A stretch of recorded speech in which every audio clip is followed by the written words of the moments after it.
Fnatic has been killing it lately with their mousepad lineup, the dash being very solid and the focus 3 being insane value.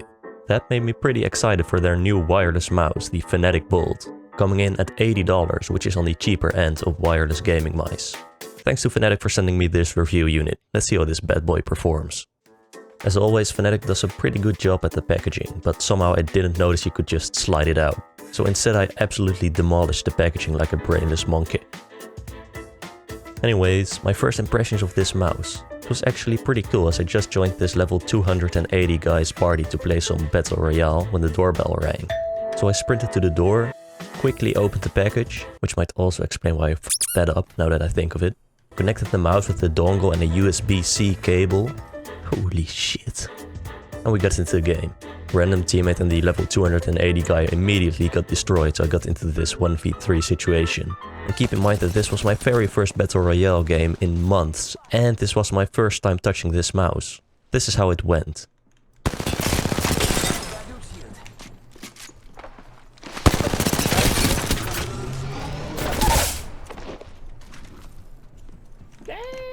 Reload.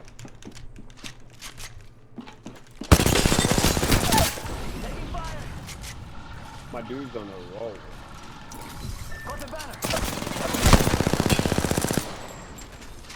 Not gonna lie, this third kill wasn't as smooth, but I still owned him nonetheless.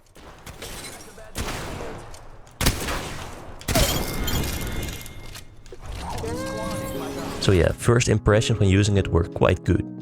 Do I still like it after using it for more than a week? First, let's talk about the shape. It's a medium-sized mouse resembling a Zowie S2-like shape, but smaller and slightly different. The hump is a bit more towards the back than, let's say, a G Pro Wireless or Razer Viper. I really like it for both fingertip and claw grip, which they also advertised it for. It's kinda similar in size to a Starlight 12 Medium, with the Bolt having a slightly higher hump extending more towards the back, which is mainly nice for claw. Overall, I like the shape. It's pretty safe, suitable for most hand sizes and grip styles.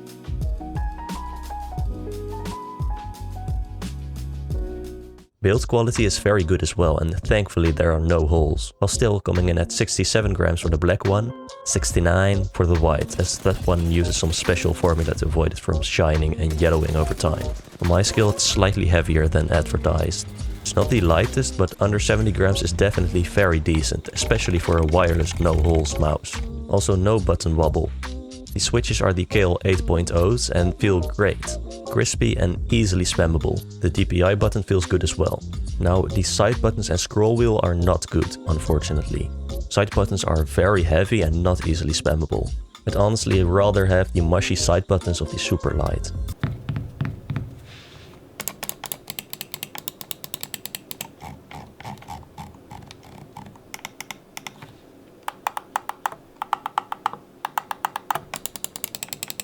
By the way, just to clarify, they're not necessarily bad, just quite a bit heavier than all my other mice, which might be something you like, but I personally don't. The scroll wheel has pretty heavy steps as well, and clicking it is not tactile at all.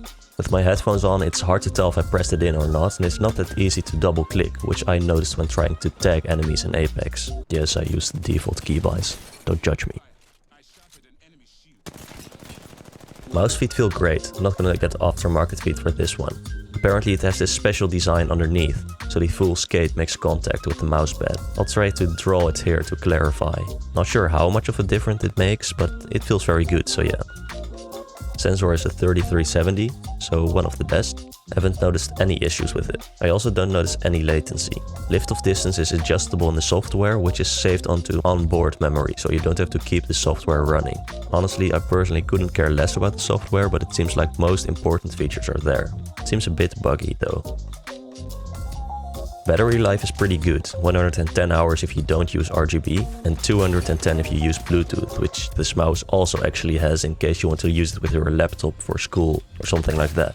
The coating is just a very standard plasticky feel, very slightly rough or grainy but still quite smooth. Not the most grippy, but it's not the worst. Overall a really solid mouse. For $80 it's pretty great value. I'd pick this over a Model O wireless any day, and I like it over my Viper Ultimate mainly due to the shape and better clicks. The scroll wheel and side buttons are a disappointment though, and it's something to keep in mind. Very curious what other reviewers have to say about this mouse. Definitely check their videos as well if you're on the fence of getting it, as it's always good to have more perspectives, and due to the review embargo, these reviews are not affected by other reviewers. Links to the Fnatic Bolt are in the description. Love you, bye.